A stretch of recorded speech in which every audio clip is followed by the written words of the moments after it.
Let's introduce our next guest, and this is the MP for Eldas Constituency, and he is also the Jubilee Coalition Parliamentary Group's Joint Secretary, Adan Keynan. He's in the studio with us. Good morning, Mheshimiwa.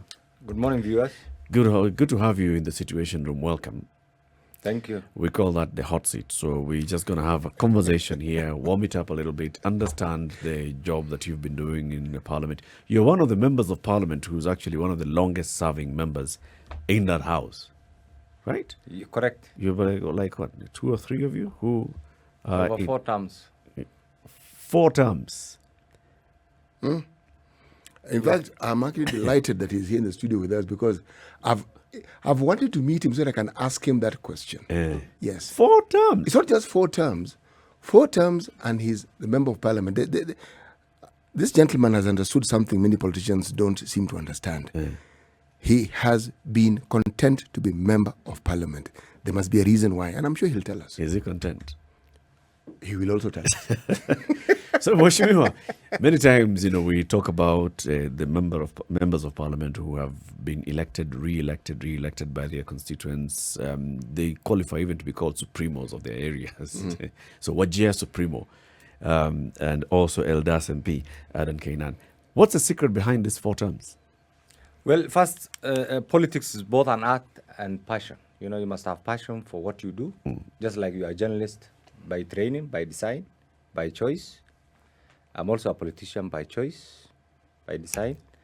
And whatever I do, I have that passion. And secondly, you must also always be prepared to serve the people who have elected you. So service delivery has been my key pillar. It has worked. I will tell you, when I was first elected in 1997, in then Wajir West, the bigger Wajir West, was the only constituency in the history of Kenya that didn't have a single secondary school. Wow. So you can just reflect where you come from. And this is 92. 97. 97. Yes. Not one single secondary Not school. one single secondary school. And it was a very big geographical It was area. a big, actually, geographically, central Kenya, Nairobi, Western, Nyanza, almost 4 provinces combined. One constituency. One constituency. So with that background, having been also a student activist, a student leader at the university, so I came into politics with a reason. The reason was service delivery. Must be prepared to serve those people. And it worked. So the first thing is, yes, what is going to be my reference point with those people who have been marginalized? The reference point was they must see a difference. That difference is what they have seen, I believe, in the former constituency, in the current constituency. And I think that's what has kept us going. And over the years, I can tell you, by the time I was leaving Wajir West to the new constituency called Eldas, we have had close to 11 secondary schools. At that time, I think I had 5 primary schools. I left almost 39 primary schools. So literally, things changed, and it's moving on. And for me, that is the passion that keeps me going. It's also the interest that keeps people in, I believe, in re-electing. And there's also an aspect of God that one must also be prepared. As you do this, you must also make reference to your creator. The creator, as a Muslim, I believe in something called predestination. Your creator, but God has not just given you, the individual being. God has also given you the brain to do things in line with what God has provided. So it's like you have a combination. You are yourself. You have the God-given mandate as a human being. You also understand what you want to do collectively. That makes you a better human being. Being a better human being and you know what you want to do, then that also gives you the drive to do what you're expected to do as a leader. Not just for the sake of it. No, not as a retirement benefit for me. I joined, at one time, I was among the youngest, actually, I can tell you. So I didn't join politics as a retirement benefit. I joined politics as a career, as a profession, as a passion. And I think that has worked. And today, the father of parliament is Jimmy Angwenya. I'm his deputy. It's not an accident. And inshallah, next time when we come back, you never know. I may be the father of parliament. But for now, Jimmy Nuru Angwenye is the father of parliament. Father of parliament. In other jurisdictions, actually, in America, in other parliament, the father of parliament actually comes with a lot of, reverence. Yeah. In the Kenya context, because of our struggle in democracy, there's not much significance. But I think it's something that any politician will actually be very proud of to have. And In America, once you achieve that status, you become a roving consultant. You do. And become somebody who is the most sought after. In our Kenyan context, it may even become a liability. So it's because of this paradox that one has to juggle. Yeah. And with all of that now, just looking from your personal experience and then now coming into where we look at the broader national politics, there's a lot of, I use one of the words that you've just used as being a carrier. Now, the carrier of a new political dispensation in the country with the coalitions that we are seeing and then party politics playing out. What is going on? The very simple question right now with the Jubilee Party and the Azimio coalition, putting all of your experience into play, what exactly is going on and what can Kenyans be privy to in the coming years? You see, what is going on, the basic definition of politics is the art of the possible. I'm sure. There's no definite formula for political events. You must juggle so many things. That being the case, again, there's one thing that people easily forget. We need, at any given time, to look at the history of this country. The making of the nation state of the Republic of Kenya by both the colonialists, by the both, let me say, the British East African Company, by the colonialists, by the successive administration, has one common denominator. This country has regions, has tribes, and that can easily be seen in our national political dispensation, in the way we do things in the political formation. Again, since the advent of multipartyism, coalition makings, whether by word of mouth, whether through informal agreements, whether through religiously sanctioned agreement, happened few months before the general election. But since 2018, there has been a paradigm shift. There has been a change because of the handshake. The handshake has come in with two things. Two erstwhile political opponents. You can define them historically. You can define them family-wise. You can define them through the national political discourse. Have come together. That changed everything one morning. So it's like two opposing groups have decided to join hands. That has brought in a number of definitions of our national politics. Regional definitions, tribal definitions, what I can call the personal, enigma, the personality cult-driven politics. All these now have suddenly been put under one basket. That required new definition. That new definition now came in with the realignment, readjustment, and even generally a change in our national political attitude, our political thinking, and all these right now slowly has resulted into a formation on one side of the two contending groups, the Kenyattas and the Odingas. This was unexpected. It's because of this right now that the very definition, in my opinion, that justifies politics is the art of the possible. Nobody ever thought of this. So for those who never thought that this will be a reality, are those now who have been out and about, making a lot of noise, in the bewilderment. This is now a reality, that President Uhuru Kenyatta and the Right Honorable Raila Odinga are on one side of the political divide right now. It may surprise many. It may have surprised our political force and friends, both inside Kenya and the diaspora, but that's the reality. That reality now is going to translate into a working political coalition. That working political coalition is under the auspices of the handshake. The handshake has a number of components: peace, tranquility, and shared prosperity. If this can be achieved by these two people being together, and it can translate into political, look at the numbers. Look at the numbers. Raila is not just I wonder sometimes when people talk about Raila being a project. Raila can never be a project. Raila is a household name. Raila is an enigma. So for those right now who want to dupe Kenyans, Raila is a project. Raila can never be a project in the history of Kenya. He can have projects, but Raila can never be a project. President Uhuru Kenyatta can never be a project. So I think it's something that very petty definitions that people are just right now to say, just to confuse the public. When today you say Raila is a project, what are you saying, my friend? Raila has been part and the Odingas have been part and parcel of the history of the Republic of Kenya.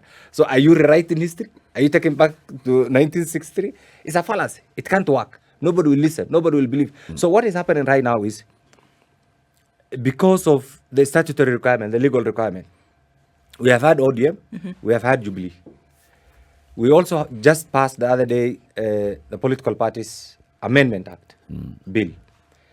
That bill, many people again didn't understand. Even those who opposed silently prayed for its passage. I'll tell you this. Silently. And Why? Why? And why? Because it adds value.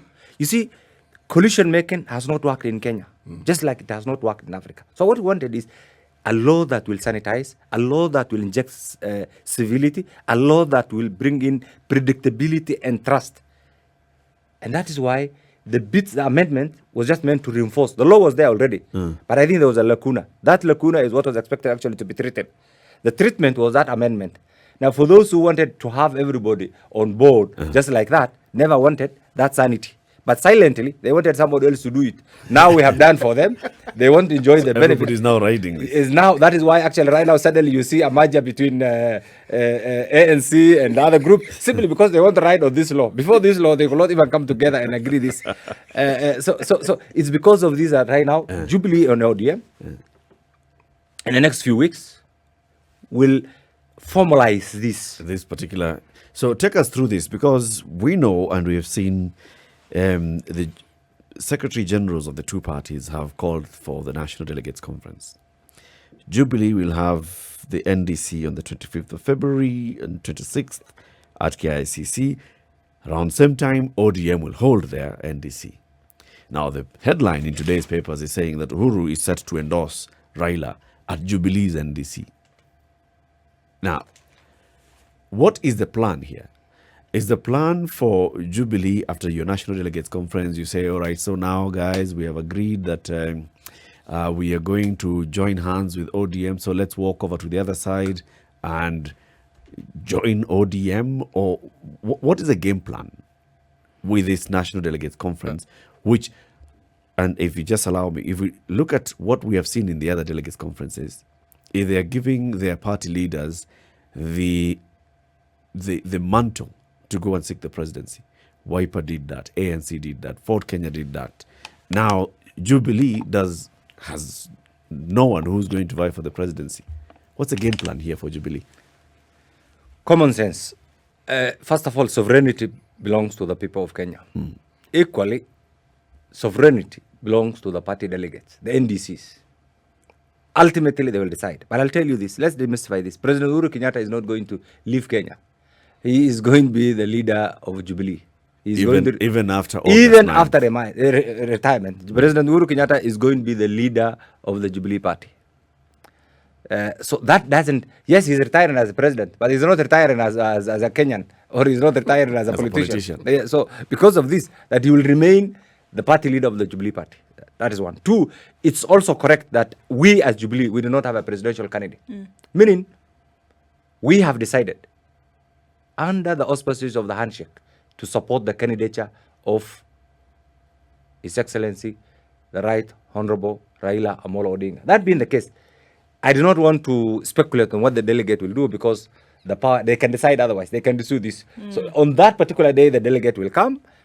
Of course, there are a number of housekeeping issues. So I don't want to speculate. Let's wait for the delegate to exercise their sovereign. What is the ask?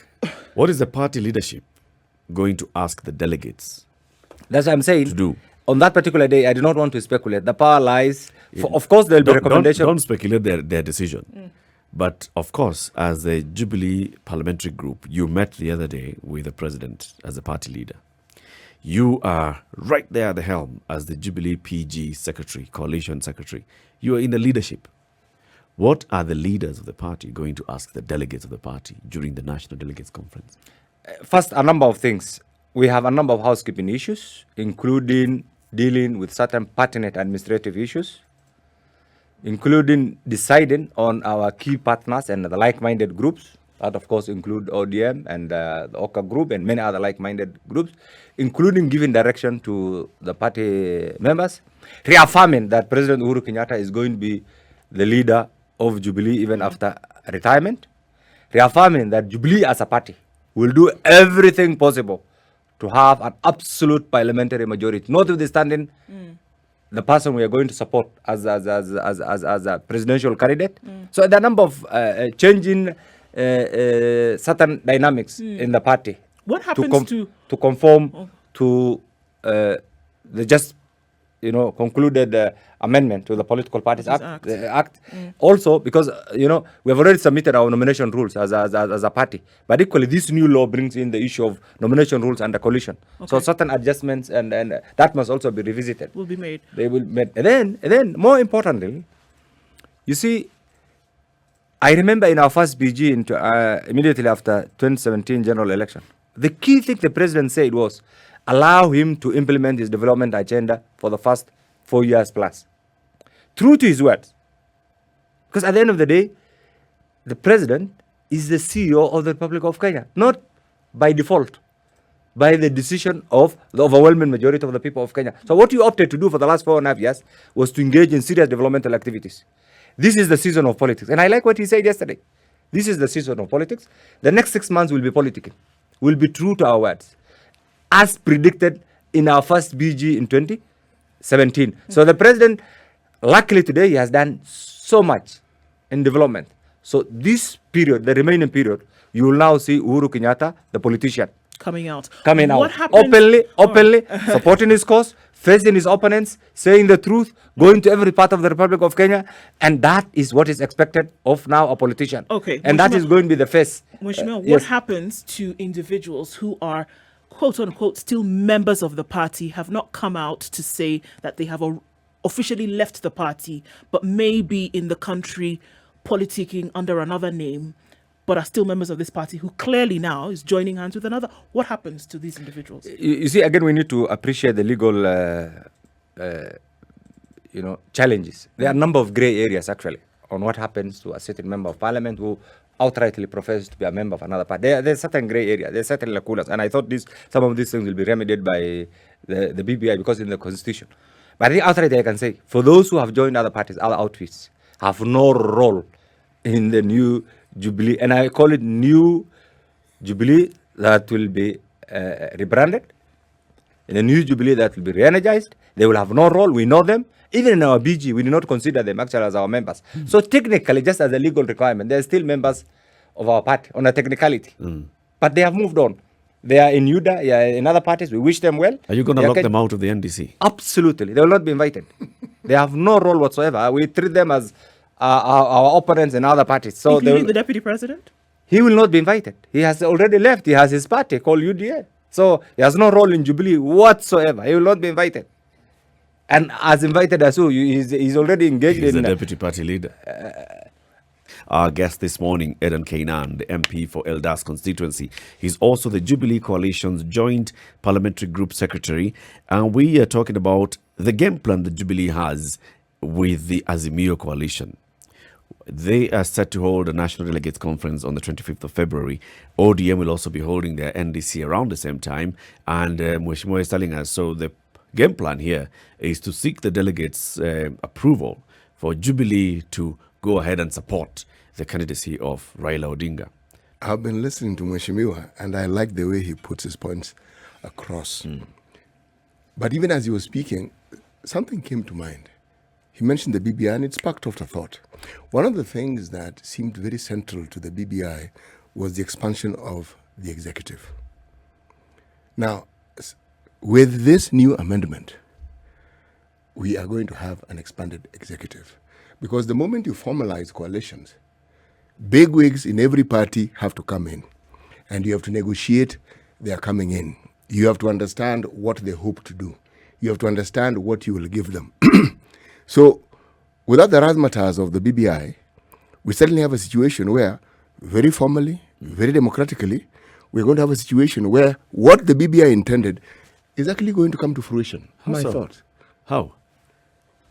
Because you're going to have a situation where you have all these leaders in one basket from whichever region. Now, they may represent different interests, but you cannot have a coalition without negotiations and without understanding what role they're going to play in this government you wish to form. So essentially, you will have shared power. My thoughts. What are your thoughts, Mheshimiwa? Absolutely, actually, you're right. Since the advent of multipartyism, I remember in 1992, Moi, because of the dynamics at that particular time, formed some sort of regional alliances, and that is what has kept him actually in power. In 1997, I remember when I was first elected, he lacked an absolute majority. He won the presidency, but he lacked a parliamentary majority. That is why he formed a coalition with the What is it, NDP or SDP? NDP. Yes. And that what actually led to NDP Kanu merger.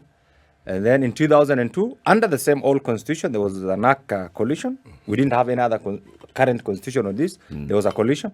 So this coalition is done in good faith. But right now, we're also guided by the law. So there's enough space for everybody, I can tell you. There's enough for everybody. One, remember, we also have the national interest. You do not have to gain as an individual or as a political leader out of your political sacrifice for the sake of the people of Kenya. So positions will be there. This is a big country. Positions will be there. Certainly that's because of political power. Two, there'll be sacrifices for the sake of the people of Kenya. Two, there'll be principles. So in my opinion, there's enough, even without BBI, for everybody. We have two houses, we have cabinets, we have a number. Literally, there's enough for everybody. But remember, the national interest.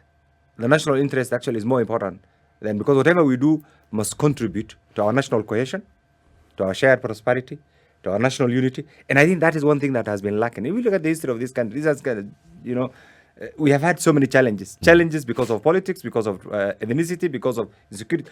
All this is what is actually also contributing to the getting together of some of these political, and in particular, between His Excellency President Uhuru Kenyatta and the Right Honorable Raila Amolo Odinga, and by extension, the other groups. And you can see, even under very difficult circumstances, there's peace and tranquility, there's semblance of law and order. And this is not an accident. It's because of the good political decisions actually by President Uhuru Kenyatta and the Right Honorable Amolo Odinga. So there's enough for everybody. I can tell you even without BBI.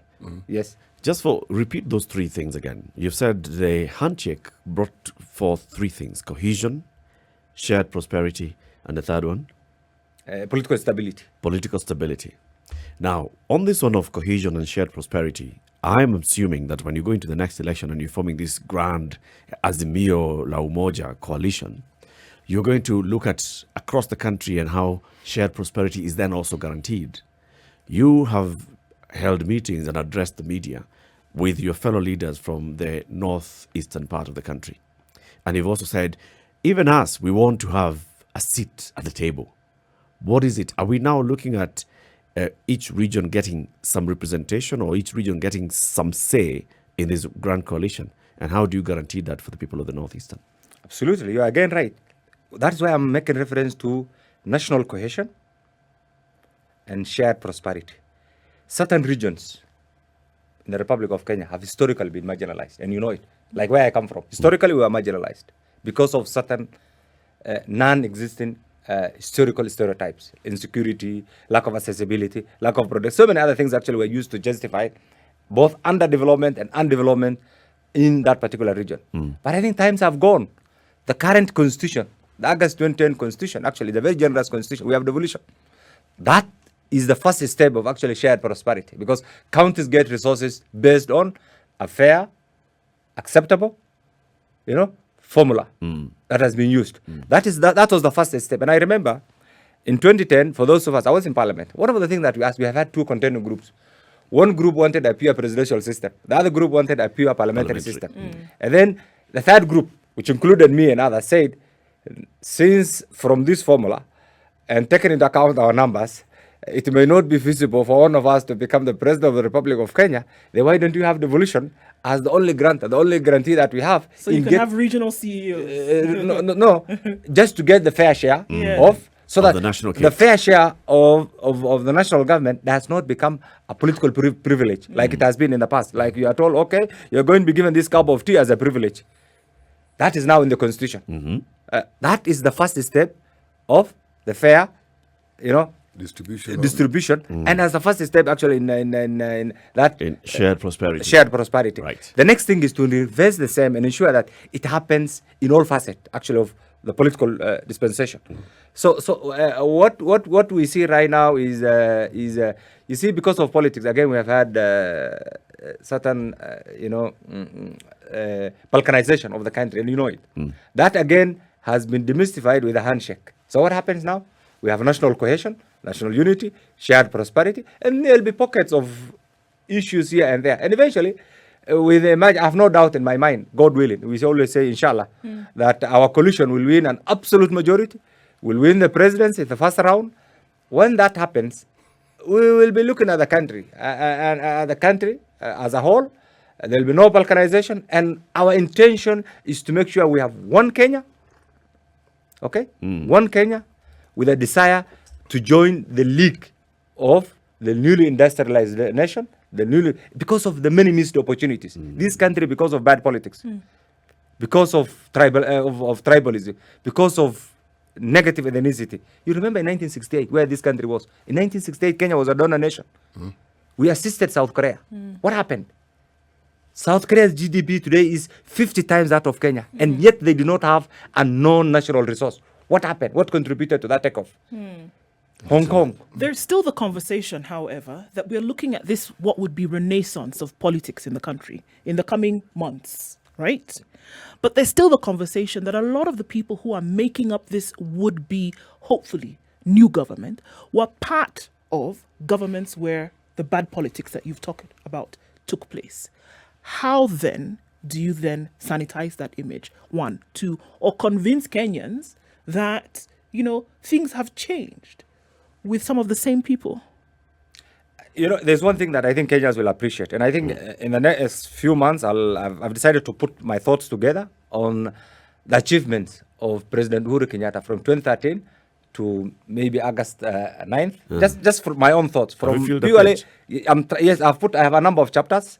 Chapters? Yes, I have a number of chapters. Okay. And I hope I will have my concluding chapters at the end of his term, because President Uhuru Kenyatta has done so much, but it has been politicized. Look at the infrastructural expansion. Look at our diplomatic engagement. For the first time, Kenya is a member of the United Nations Security Council. It's a landmark achievement. Look at the infrastructural development. Look at the education sector. Even under these very difficult circumstances of the COVID and many other challenges, look at the resilience of our economy. But because of bad politics, if you look at the headlines every day it's politics. Every day it's politics. This is what we consume. This is what has discouraged foreign direct investment. This is what has discouraged tourism. Because every day, like you see, there's a fight. Deliberate. So it's like we are over with one cycle of election and we start this. And this is one thing that the president actually alluded to in our first PG. He said, for the sake of God, he has been re-elected. He has another fresh 5 times. Let's give him space to undertake. He had a number of developmental agenda. But that is why the word even tanga actually is because the first free mover, he said, why didn't you stop this? And then he said, kwa nini muna tanga kila mahali? Kwa nini munisipatie fursa ya kufanya kazi? But I think that has been demystified. It didn't work. Because the aim was to rubbish everything the president did. But Kenya is very intelligent people. Even where I come from, those days when we were young, the very definition of a tarmac road was a black substance found in down Kenya. We have demystified 2 things. Where is down Kenya? Down Kenya is where I come from. It's no longer Nairobi or the other part of Kenya. That black substance is also found in my home county, or even right now it's going to be found in my village. So this is because of the development initiative by the president. So my son or granddaughter or grandson in the village will no longer say that tarmac is a black substance found in Kakamega or Nairobi. Will no longer say, I'm going to down Kenya. That down Kenya will be part of that village. This is a historical transformation. Back to Ndu's question. All these leaders who are forming these coalitions now, both on your side and on the opposing side, have participated in bringing the country to where it is today, both positive and negative. True. And especially the negative. How can we sanitize that? I think that is the point you need to. That is the very reason why President Uhuru Kenyatta and Right Honorable Raila Odinga came together and said, let's, for the sake of Kenya, they fought. You know the history of this country from 1962. What changed when the late Mzee Odinga said, no independence without Kenyatta, no freedom without Kenyatta? There are a number of historical issues that contributed to that. We have retraced our footsteps. And I think President Uhuru Kenyatta and the Right Honorable Raila Odinga should even qualify for that international Nobel Peace Prize. Honestly, because of what they have done. Nobody ever thought of this. The erstwhile political, it has never happened. The erstwhile political enemies have suddenly come together in Kenya. In other parts, look at the neighboring states. Look at Ethiopia. I don't want to say this. Look at the Sudans. Look at it. North and South. Diplomatically, I do not want to comment on certain things. But what is being envied, what is being really sought after in other parts of Africa is now homegrown in Kenya. Peace and stability, political maturity, coming together. And I think this is the new, Kenyans, you need to be very proud of yourselves as Kenyans. First, and it's not an accident that recently the UN voted Kenya as the best in human resource capital, as the best in resilience, as the people who are ever optimistic. It is because of this right now that even the unexpected happened, of the handshake. So this is a country of very unique and But also, someone will say, Mheshimiwa, that we are very good at also, just sweeping things under the carpet. We don't address the issues. We don't address things. The Wagala massacre, we've never addressed it. TJRC, we've never addressed it. Post-election violence. There are people who walk in this country today seeking some form of justice. Walking wounded. Wounded, completely. Seeking some form of justice. We don't address issues. We have issues that are, on the table, but we just want to avoid it. For example, currently, with the people from your region and people from other parts of the country, there's that whole conversation that stalled debate in the Senate for a while. 1 man, 1 shilling, 1 kilometer. 1 man, 1 vote, 1 shilling. How are you addressing these conversations going forward? How are you going to make sure that people actually feel that there's shared prosperity when you have two completely opposed sides? That is true. Again, that's why we have the diversity of Kenya as a country, the diversity. And that's why I'm an elected representative, representing certain interests. And when it comes to the national debate, that is the first thing that I will look after. So when one person is committed to 1 man, 1 shilling, I am committed to 1 kilometer, 1 shilling. 1 shilling. So they represent other regions. I represent other. So in the national political debate, we'll come together. You push the interest of, and that is the essence of politics. Bring it on the table. There'll be give and take. Okay? That's why I represent, and proudly, I will not shy in pushing for the 1 kilometer, 1 shilling. Let the other person from that other region also push for 1 shilling, 1 vote. But we'll come to the same table. Discuss in a very civilized manner, agree, it's give and take. That is the essence of political negotiations. And that's why we are the people's representative. And that's why Parliament is a deliberative house. If there was, even in America, I'm sure you can see the kind of debates that are going on. Like right now, the first black woman is going to be a member or is going to be nominated to the Supreme Court, the American Supreme Court. It's historical.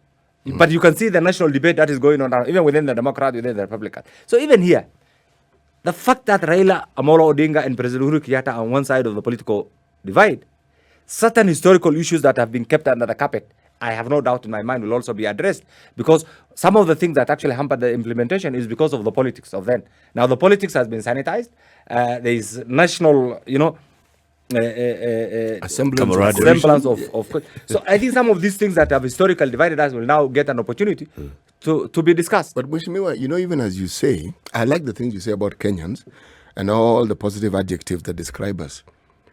But there's something that I think we need to perhaps point to and give credit to certain political leaders in nurturing this ability to always talk. And I'll start with the late former President Daniel Arap Moi. This ability to, yes, have opposition, have issues, but yet have that capacity to talk even with your greatest adversary. Because in the absence of that talk, NDP KANU wouldn't have happened. Yes. In the absence of that ability to talk, 2008 wouldn't have happened. We also seem to have developed a homegrown attitude of looking at thorny issues and finding a way to actually talk and come to some understanding and saying, folks, I think right now the best thing to do, again, would be to agree. My thoughts. What are your thoughts? Absolutely. That's why we're a unique country. And that's why right now, for the first time since independence, we have an opportunity to retrace our footsteps and address the missed opportunities, the missed steps, both legally, administratively, socially, politically, and even economically, so that once and for all, this country joins the league of the newly industrialization. It's because of bad politics that we lost some of this opportunity. But remember, in the nation of the civilized, as a member of the nations of the civilized world, Kenya is not an ordinary state. Kenya is a regional economic hub. Kenya is a regional security hub. Kenya is a regional diplomatic hub, infrastructural hub. All these we have not optimally actually used our that combination of many things for the benefit of our people because of bad politics. But I see this, suddenly things are changing. That's why the other day when there was a problem with our neighbor here, the first point of call for the international community was our president. Biden had to call our president. So many people had to call our president and say, look, hey, what are you doing about your neighbor? What are you doing about this? The other day when there was a challenge in the Sudan, the first point of call was our region. When there's a challenge with our neighbor in Somalia, the first point of call. When there was a this is something that we need to protect jealously and build on it so that we move from where we are, considering ourselves just as a member of the peer nations in East Africa, in the Horn of Africa, in South of Sahara, in the African continent, and move with the speed and join the league of the countries that where we were supposed to be actually in 1968. And because of bad politics and because of bad governance and because of the bad scenarios that you have talked about. And this, I believe, will happen because of the convergence of His Excellency President Uhuru Kenyatta and Raila Amolo Odinga. And I want to urge Kenyans, give the two gentlemen benefit of doubt, and for sake of God, for the sake, yesterday I watched somebody saying Raila is a project. I'll repeat this, please. Respect the Kenyans can also think Raila can never be a project of anybody. President Uhuru Kenyatta does not have a project. President Uhuru Kenyatta has also a vote, just like any other Kenyan. President Uhuru Kenyatta, as the leader of the ruling party, has followers. Is it just we will look at his lips. Yeah. We will look at analyze, and that is democracy. So who says President Uhuru Kenyatta cannot endorse anybody? Sure, he can. He can. What about those thoughts that are coming out now that the president may be using state resources to support Raila Odinga's candidature? Where Raila Odinga has been in the ballot, has been part and parcel of, and that's why I call the enigma of the Odingas. And he didn't have the support of President Uhuru Kenyatta. Look at 2007. Look at 2013. Look at so it's a fallacy. It's a fallacy. But again, is there state support in the organization of the big Azimio la Umoja we need to rally? respect this. We need to respect this. President Uhuru Kenyatta is the leader of the ruling party called Jubilee. Yes. President Uhuru Kenyatta is both the head of state and head of government of the Republic of Kenya. Yes. President Uhuru Kenyatta is a Kenyan citizen by right. Yes. These three things combined, President Uhuru Kenyatta, one, will function as the leader of the ruling party. President Uhuru Kenyatta will function as the head of government and head of state. President Uhuru Kenyatta will function as a citizen, individual citizen of the Republic of Kenya. In all this, he can't be denied. He can't be. So if you want President Uhuru Kenyatta not to function, it's like from 2017, there are people who are hell-bent on stopping the president in realizing his developmental agenda. Luckily, he has done it. He has done so well. And people will begin to appreciate after his exit. As people tend to do. Yes, they will see the kind of things After that he has he's done. gone. As he prophesied. 4.5 years he was engaged in his developmental agenda. The next 6 months, true to what he said yesterday, President Uhuru Kenyatta, the politician. So for those who have been yapping around all over, President Uhuru Kenyatta has done what he was expected to do, what he took oath of office to undertake on behalf of the people. That was the developmental agenda.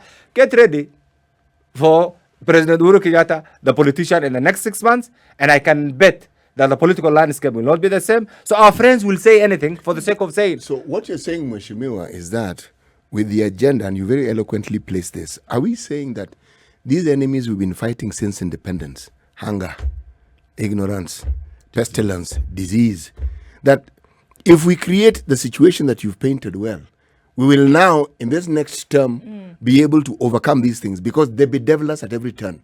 And it's the one thing that, in my mind, blots this development because the number of counties in this country where people are facing hunger and starvation is not decreasing, it's increasing. Poverty level around the country. Now, we'll blame COVID. But again, The person who is about to starve doesn't really care whether it was COVID or not. They look at the government and they say it's the government that ought to do this. Are we saying that these are things that will become historical? That will be saying the days when we used to have drought, this is what used to happen. The days when our people used to starve, it's in the past. Is that what we're saying? No, I think first, drought is a natural calamity. We only pray to God and a product of climate change.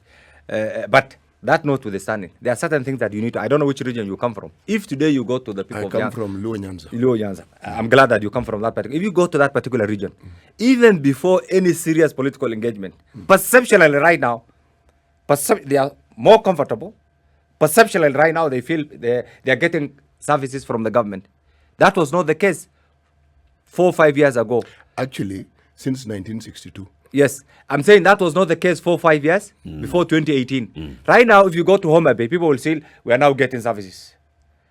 Perception, because the individual human being, you know the combination. There has to be hope. There has to be some expectation. In the morning before you left your house, you're looking forward to coming to do your daily presentation. There has to be that hope. Yep. You must be looking forward to something.